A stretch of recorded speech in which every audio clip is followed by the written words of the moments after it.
Hello আসসালামু আলাইকুম everyone. আজকে তোমাদেরকে আমি এমন একটি রেসিপি দেখাবো যা বিকালে নাস্তার জন্য তোমাদের জন্য অনেক ভালো একটি রেসিপি হবে।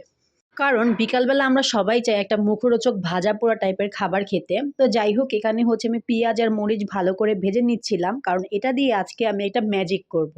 তো এখানে হচ্ছে আমি ১ প্যাকেট চিড়া নিয়ে নিচ্ছি। আমরা কিন্তু সচরাচর চিড়া খেতে অনেকেই পছন্দ করি না। বেসিক্যালি আমি নিজেও চিড়া খেতে কিন্তু একদমই পছন্দ করি না। ঘরে দেখলাম ১ প্যাকেট চিড়া আছে তো ভাবলাম এটা দিয়ে কি করা যায়? তাই ভাবলাম এটা এখন ভেজে ফেলবো। তো সেই পেঁয়াজ মরিচের মধ্যে আমি চিড়াগুলো দিয়ে ভালো করে ভেজে ফেললাম। অনেকেই হয়তোবা এই রেসিপিটা জানো না তাই ভাবলাম দিলে হয়তোবা তোমাদের উপকার হবে। এই রেসিপিটা কিন্তু অসম্ভব মজা। একটু উপর দিয়ে হচ্ছে তোমরা লবণ দিয়ে দিবে তাহলে হচ্ছে আরো বেশি ভাল লাগবে যেহেতু চিড়ায় লবণ থাকে না।